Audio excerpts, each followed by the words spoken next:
الحمد لله حمدا كثيرا طيبا مباركا فيه على كل حال، حمد الشاكرين لنعمه المثنين له القابلين عليه، لا نحصي ثناء عليه هو كما أثنى على نفسه.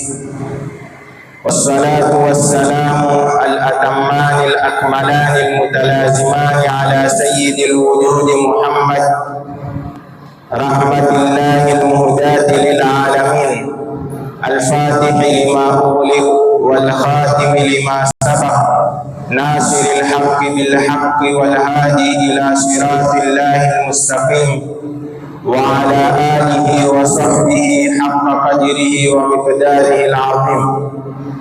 أما بعد، فيا رب اشرح لي صدري ويسر لي أمري واحلل عقدة من لساني يفقه قولي. سبحانك لا علم لنا إلا ما علمتنا إنك أنت العليم الحكيم. معاشر المسلمين، baada ya kumhimidi Mwenyezi Mungu Subhanahu wa Ta'ala na kumtakia rehema na amani Bwana Mtume Muhammad sallallahu alayhi wasallam, ikiwa tutaendelea na durusi ambazo kwamba tumeanza jana, darsa za sira. Mwenyezi Mungu Subhanahu wa Ta'ala akatuwafikia tukazungumza nasaba ya Bwana Mtume sallallahu alaihi wasallam kwa kadiri ambacho kwamba Mwenyezi Mungu Subhanahu wa Ta'ala alituwafikia.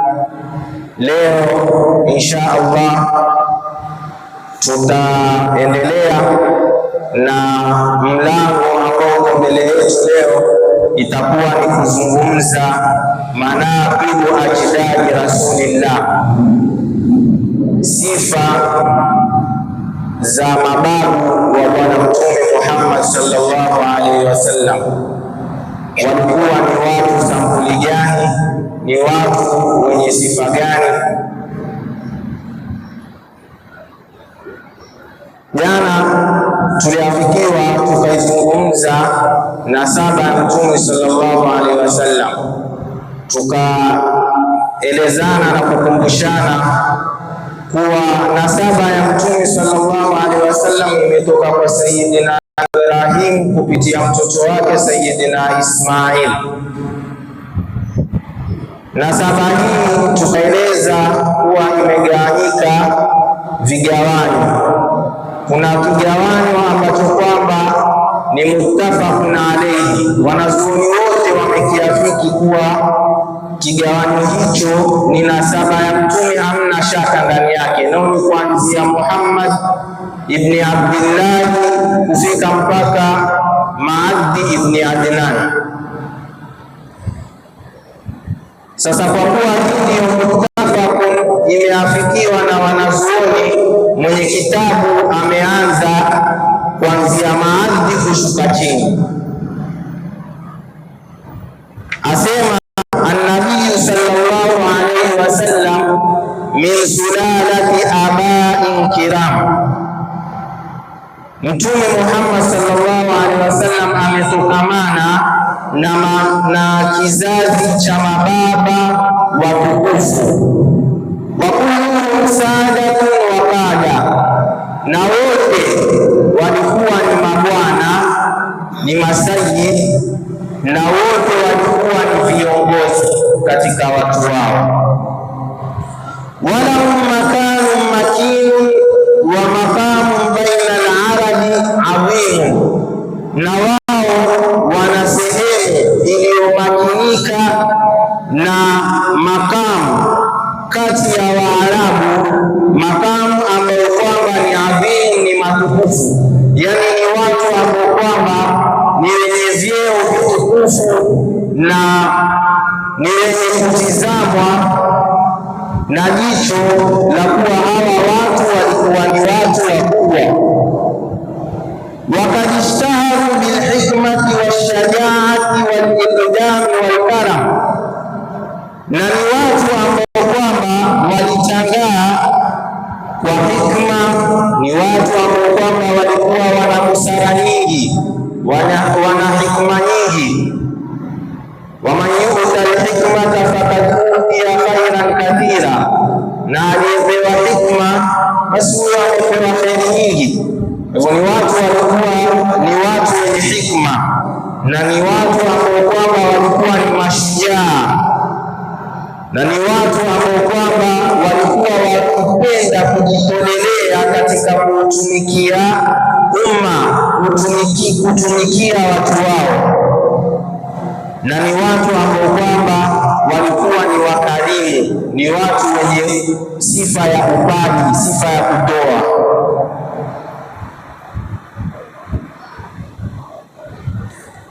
Atuambia mwenye kitabu, faqad kana Ma'ad, alikuwa huyo Ma'ad moja katika mababu za Bwana Mtume sallallahu alaihi wasallam, asema alikuwa ni sahibu urubin wa barat, alikuwa ni kiongozi katika masala mazima ya vita na mapambano ala bani Ismail, katika vijana wa Ismail. Yani Maadi alikuwa ni kiongozi, yakija masala watu wataka kupigana, kuna vita, yeye alikuwa yuko mbele katika kuongoza. Walam yuharib ahadan illa raja'a min nas, na wala hakupigana na mtu yoyote isipokuwa alirudi na ushindi. Na kwa nini asirudi na ushindi, ndugu wapenzi wa Islamu, wakati katika mgongo wake amembeba mtukufu wa daraja Bwana Mtume Muhammad sallallahu alaihi wasallam. Na yoyote ambaye kwamba ataufungamanisha moyo wake na Bwana Mtume Muhammad sallallahu alaihi wasallam, basi fahuwa azizun, yeye daima atakuwa ni mshindi na wala hatodhalilika. Angalia ndugu wapenzi wa Islam, wana taarifu waeleza Sayyiduna Khalid ibn al-Walid Saifullah, wanazuoni wasema hakuna vita Khalid ibn al-Walid alipopambana kama kiongozi wa jeshi isipokuwa alishinda. Miongoni mwa siri zake kubwa ambazo wanazuoni wameeleza, Khalid alikuwa amebahatikiwa kupata nywele, baadhi ya nywele za Bwana Mtume sallallahu alaihi wasallam, akienda nazo vitani, akizichukua nywele kama zile, akizivalisha katika zile kofia za vita, akiziweka ndani, akivaa kofia, akienda kupigana, akitabaruku na Bwana Mtume sallallahu alaihi wasallam. Kwa hivyo Maadi ibn Adnan alikuwa akisifika ni mmoja katika mashujaa wakubwa na viongozi wa vita. Kwa kuwa na yeye Abul Arabi ndiye baba wa Waarabu. Wakana Nizar, asema mwenye kitabu, wakana Nizar, na alikuwa Nizar ajmala ahli zamanihi wa arjahahum aqla, alikuwa ni mzuri zaidi wa watu katika zama zake, na alikuwa ni mtu mwenye nguvu ya akili katika watu wake. Yani alikuwa ni mtu ana akili nyingi zaidi kuliko watu wake. Asema wakana Mudhar, na alikuwa Mudhar jamilan kadhalika, alikuwa ni mzuri kama Nizar. Walam yarahu ahadun illa ahabbahu, na wala hakumuona yoyote isipokuwa alimpenda. Wa min hikamihi al-ma'thura, na kutokamana na hikma ambazo kwamba zimepokelewa kutoka kwake huyu Mudhar, kama tulivyotangulia kusema ni watu ambao kwamba walikuwa ni watu wenye hikma nyingi, basi tumepokewa maneno ya hikma kutoka kwake. Yasema khairul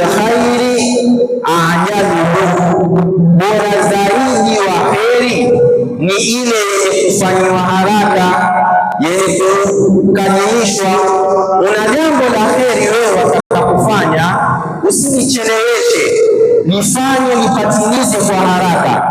Na haya ni mafundisho ya Mwenyezi Mungu Subhanahu wa Ta'ala, fastabiqul khairat wa sari'u ila maghfiratin min rabbikum wa 'arduha ka'ardi as-samai wal ardh. Kwa hivyo kheri, ikiwa jambo ni la kheri kweli, litangulize kwa haraka wala usilicheleweshe.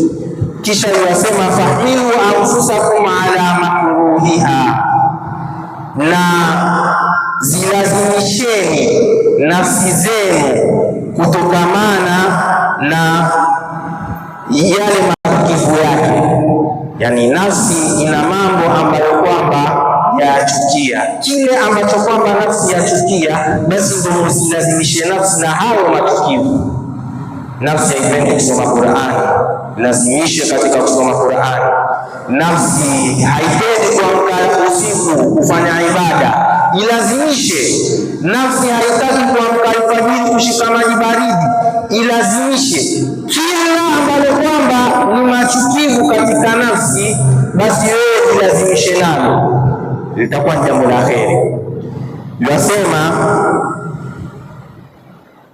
wasrifuha an hawaha fima afsadaha, na ipindueni hiyo nafsi kutokamana na matamanio yenye kuharibu nafsi, kwa sababu kila ambacho kwamba nafsi ni yenye kutamani, usipokiangalia vizuri kitakupelekea katika maangamizi. Kula sana, nafsi yapenda kula, kupitiliza katika kula ikaleta uharibifu. Nafsi yapenda wanawake, kipitiliza katika mapendo kama yale itakuletea maharibifu. Na kila chenye nafsi yenye kutamani, na haya utaona ni mafundisho ya Bwana Mtume sallallahu alaihi wasallam. Mtume yasema huffatil jannatu bil makarihi wa huffatin naru bishahawati. Ile pepo imezingirwa ama imeingizwa na kila yenye machukivu. Kuamka usiku, kuswali kuja alfajiri msikitini, kuswali, kuacha usingizi wako, kuacha kitanda chako, kumwacha mke wako,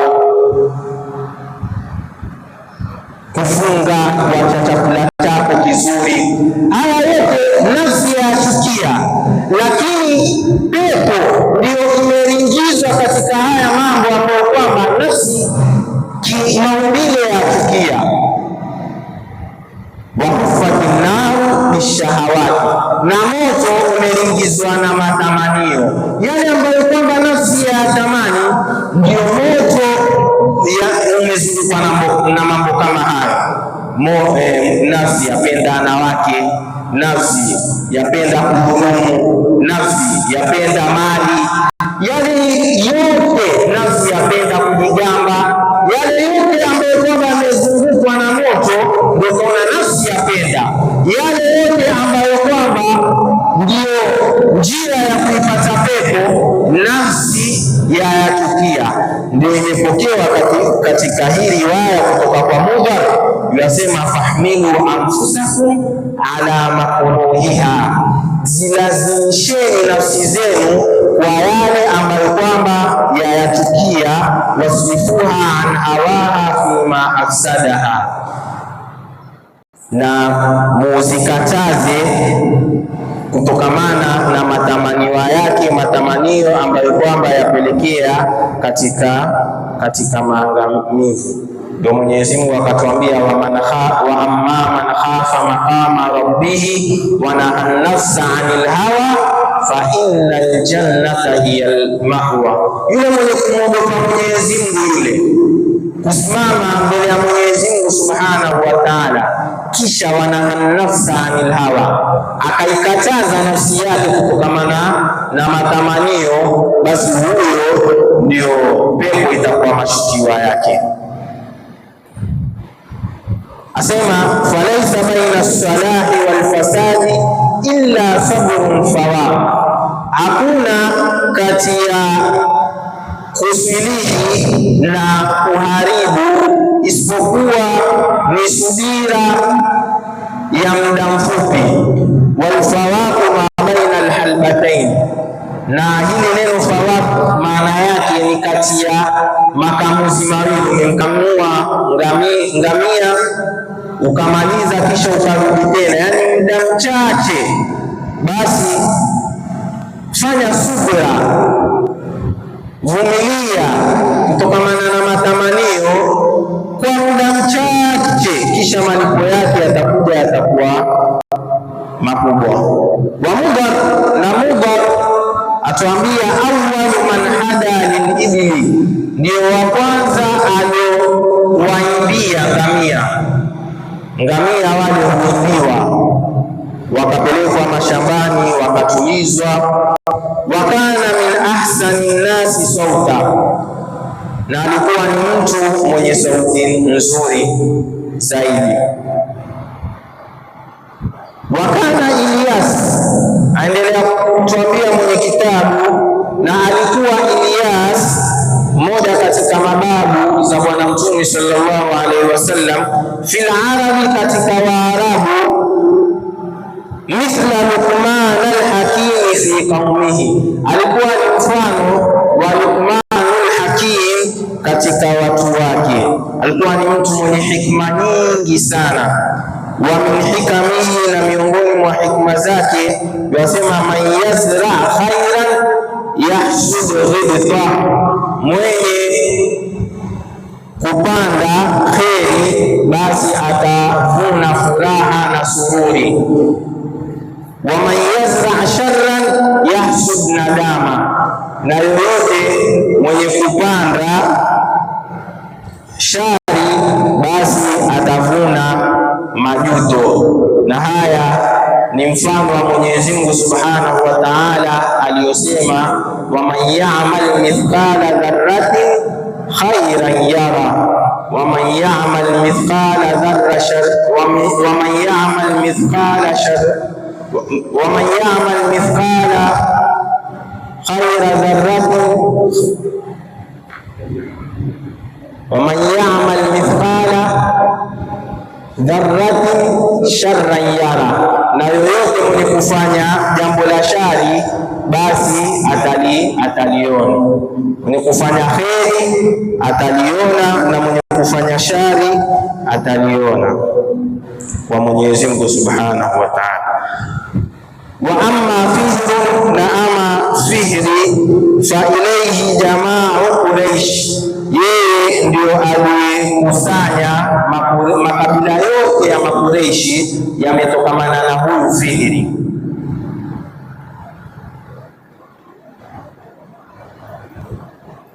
Wama kana fawqa Fihrin fala yuqalu lahu Qurashiyun, na walioko juu ya huyu Fihri hawaitwi Makureishi, yeye ndio baba wa Makureishi.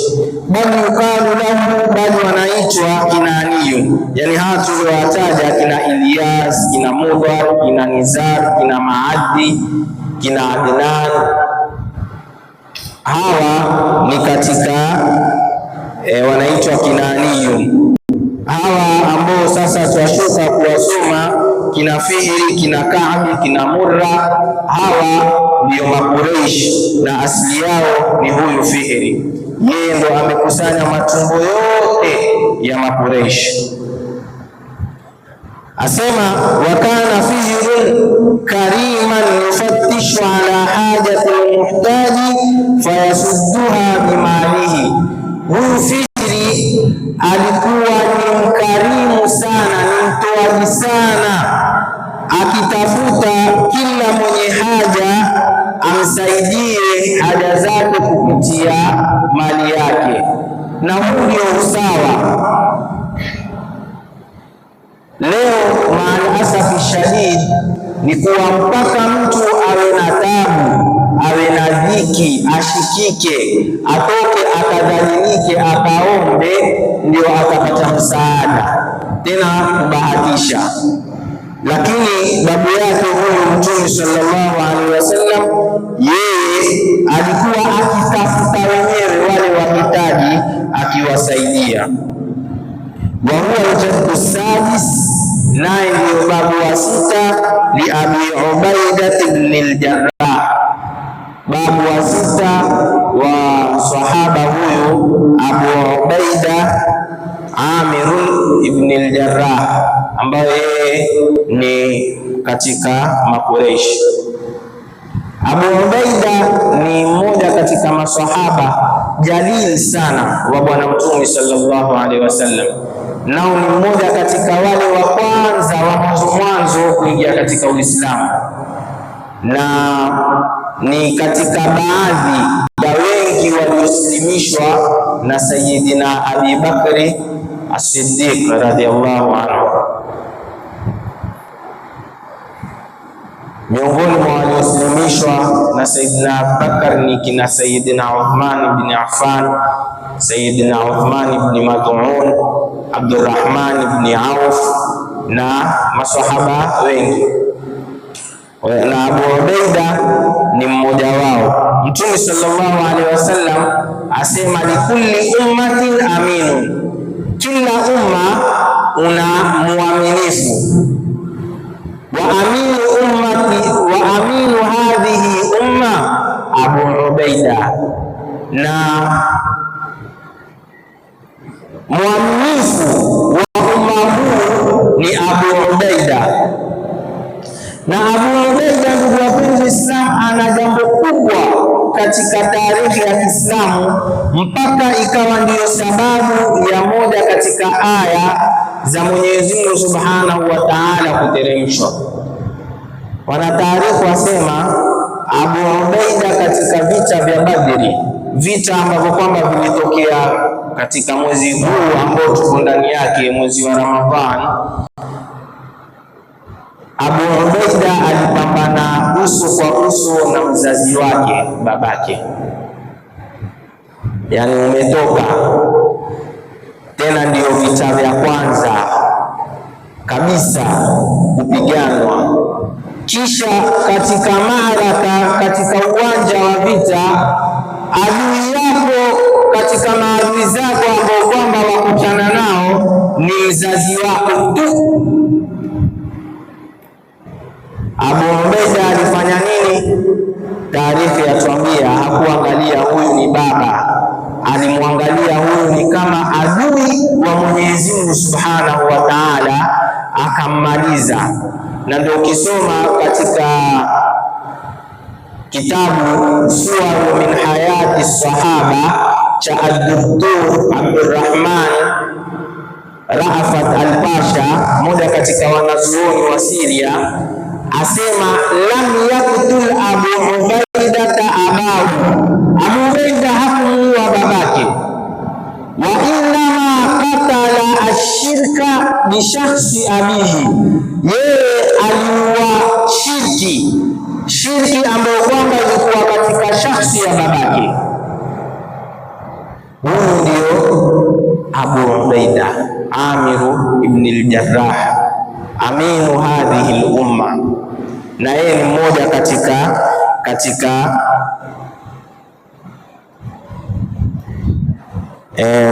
Makureishi ambao kwamba kizazi chake kimekutana na Bwana Mtume sallallahu alaihi wasallam katika babu yao huyu Fihri. Ajabu ni kuwa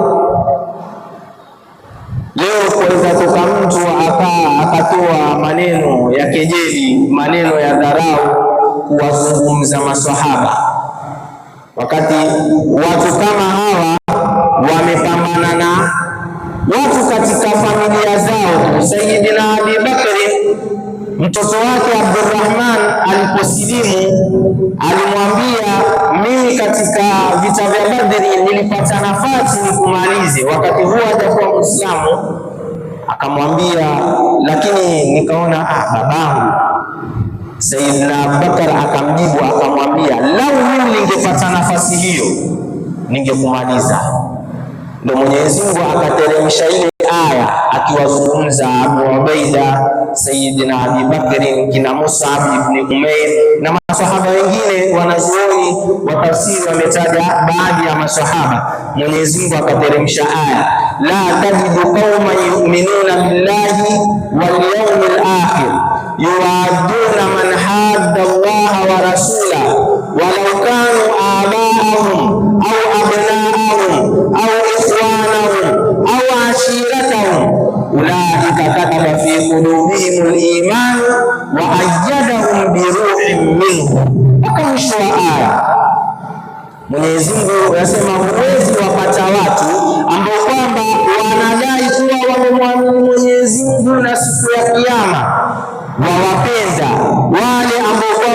waliowafanyia uadui Mwenyezi Mungu na mtume wake, wakawa ndio wapendekezesha zaidi kwa wao, hawawezi kuwa isipokuwa hata kama ni baba zao, ni ndugu zao, ni watoto wao, ni jamaa zao.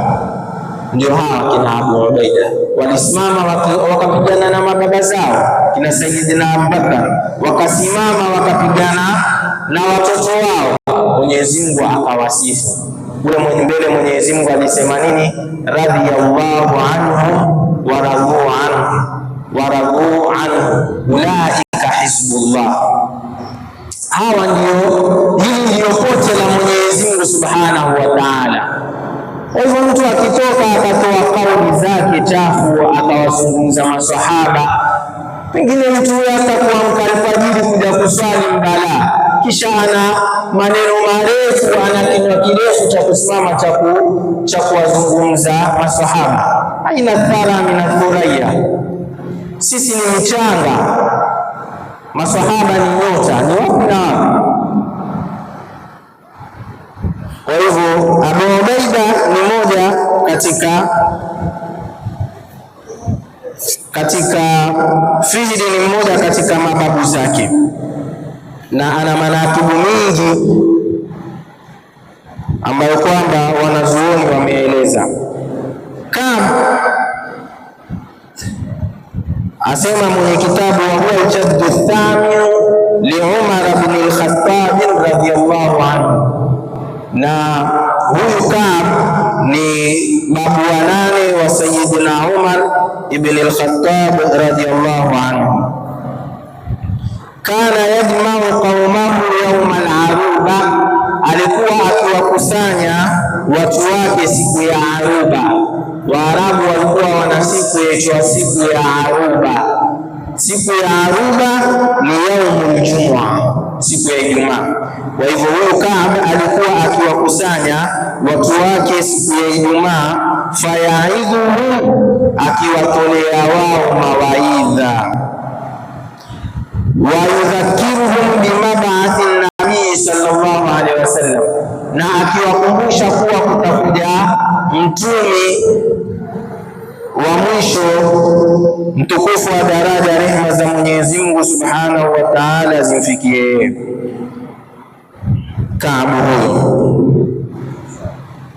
Kisha kuna Murra naye ndio babu wa 6 wa Mtume sallallahu alaihi wasallam, na ndio babu wa 6 pia wa Sayyidina Abi Bakr as-Siddiq radhiyallahu anhu. Kisha ni Kilab, ambaye kwamba Kilab jina lake ni Hakim. Huyu alijulikaniwa kwa kuitwa jina hili Kilab kwa sababu wasema kana yakthuru saida bil kilab, alikuwa akiwinda vile viwinjo vyake, alikuwa akiwinda sana kupitia majibwa, ndo akaitwa al-kilab, akaitwa Kilab. Na haya ni masala ya fiqhi, wanazuoni wameyakubali. Mtu yaruhusiwa kuwinda kupitia kufuga mbwa kwa ajili ya kuwinda, kwa sababu masala ya kufuga mbwa mule tu awe ameketi nyumbani, umemweka kama pet, ni mnyama tu ameketi kama vile baka, basi wamwangalia, wamlisha, hana sababu yoyote. Wanazuoni wako ambao kwamba wameharamisha, wako ambao kwamba wamefanya ni makruhu, lakini wamehuzisha kuwekwa mbwa wa kulinda na mbwa wa kuwinja. Kwa hivyo Kilab aliitwa Kilab, jina lake lilikuwa ni Hakim, akabandikwa jina la Kilab kwa sababu alikuwa akiwinda sana kupitia mbwa. Wakila, na kumesemekanwa, innahu awwalu man samma al-ashhura al-arabiyya al-mustamilata ila al-an, yeye ndio yule ambaye kwamba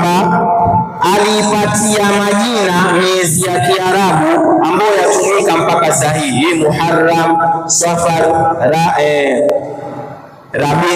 Rabiul Thani, Jumada mpaka kufika Dhulhijja. Yeye huyu Hakim, yeye ndo aliyopatia hii miezi majina. Qusay, tumalizie na huyu Qusay. Alikuwa jina lake ni Zaid, akiitwa Zaid, na alibandikwa pia jina akawa anaitwa Mujammi, kwa sababu yeye ndio ambaye kwamba jamaa Allahu kabaila min Quraish fi Makkah. Yeye ndio aliunganisha makabila akayafanya yaketi sehemu moja katika Makkah, mji wa Makkah, kwa sababu walikuwa wamefarikiana Makureish. Yeye ndo akawaleta pamoja. Asema mwenye kitabu, walikuwa baadhi yao wakiishi nje ya miji katika majangwa, katika vichaka, wengine wakiketi juu ya majabali. Yeye huyu Qusay, Mwenyezi Mungu Subhanahu wa Ta'ala akamwafikia kuwa yeye ndo atawatoa, awakusanye, awalete pamoja katika mji wa Makka, akawa yuaitwa Mujammi. Qusay wasema ndiye wa kwanza ambaye kwamba au kadanara Muzdalifa, yeye ndo aliuwasha moto wa Muzdalifa. Na haya ni masala ambayo kwamba yalikuwa yakifanyika wakati wa jahiliya. Wenyewe wasema Makureishi wakati wa hija yao ilikuwa ni tofauti kabisa na vile Waislamu tunavyohiji sasa. Wale mahujaji ambao kwamba walikuwa si Makureishi, wakija kuhiji mwanzo ilikuwa lazima watafute nguo kwa Makureishi. Yani mtu amebeba nguo zake, lakini ili ahiji hafai kutumia nguo zake, kwa sababu itikadi yao ilikuwa wanaamini nguo zao ni hawafai kuhijia nao kwa sababu ya madhambi yao, na Makureishi wao watukufu zaidi. Kwa hivyo mtu alitafute Mkureishi amuombe nguo, asipopata atahiji uchi, atahiji uchi. Talbia yao wakifanya tawafu, sisi aleta labbaik Allahumma labbaik, talbia yao ilikuwa kupiga mbinja, wazunguka Alkaaba huko wakipiga mbinja. Inapofika wakati wa kisimamo cha Arafa, wale wasokuwa Makureishi wao walikuwa wakisimama Arafa, wakipanda katika mlima wa Arafa, Jabalur Rahma, wakisimama kule. Makureishi wao walikuwa hawaendi kusimama Arafa, wao walikuwa wakisimama Muzdalifa. Kisha wakifika pale Muzdalifa walikuwa wakiwasha moto. Ndo mwenye kitabu yatuambia, yasemekana Qusay yeye ndo alikuwa wa kwanza alouwasha moto wa Muzdalifa. Wa huwa, na yeye awwalu man jaddada binaa al-Kaaba min Quraish baada Ibrahim, na yeye ndo wa kwanza alifanyia upya, alitengeneza jengo la Al-Kaaba, akalifanya jipya kutokana na Makureishi baada ya Sayyidina Ibrahim, huyu Qusay. Na imepokewa pia kutoka kwake miongoni mwa maneno ya hikma akisema, man akrama laiman sharakahu fi lukmihi, yoyote ambaye kwamba atamkirimu mtu ambaye kwamba ana sifa ya ubakhili, basi itakuwa ameshirikiana naye katika ubakhili. Yani mtu yeye hana sifa ya kutoa, pengine Mwenyezi Mungu amemfungulia, anao uwezo wa kutoa, hatoi, ni bakhili.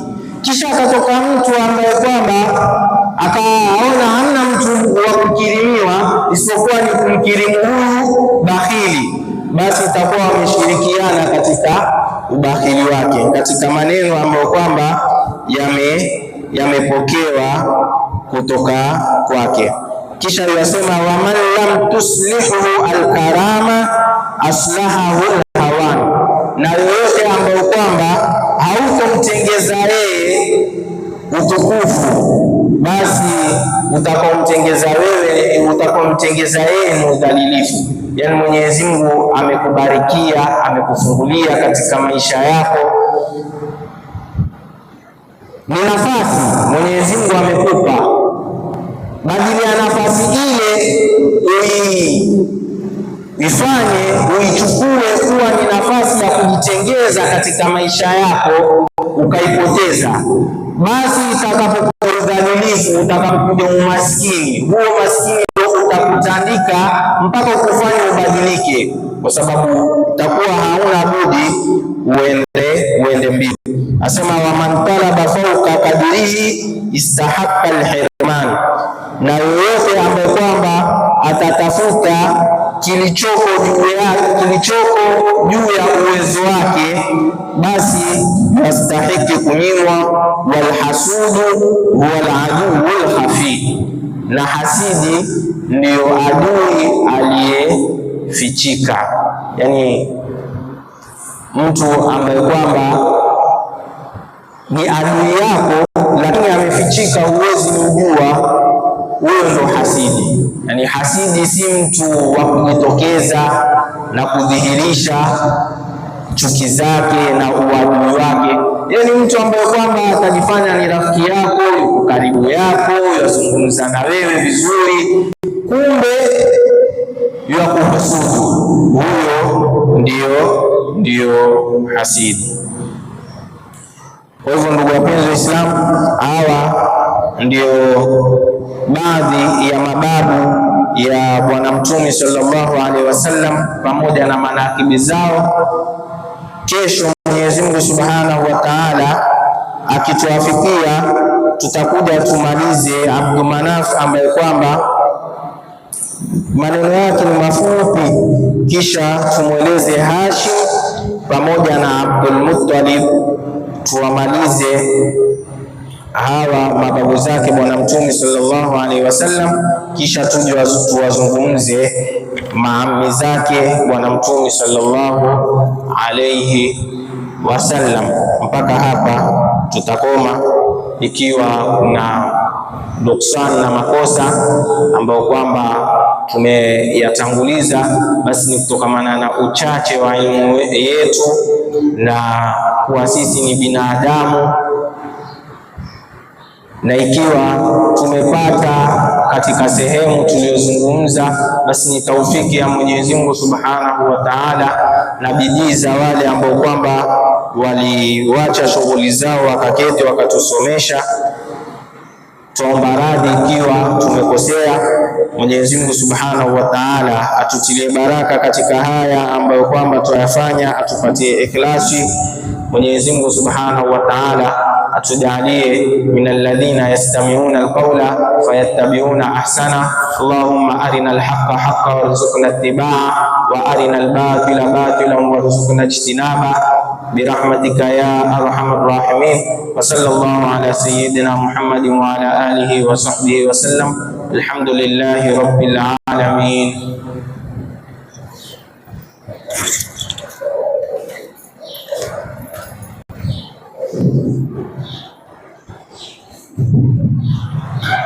Salam.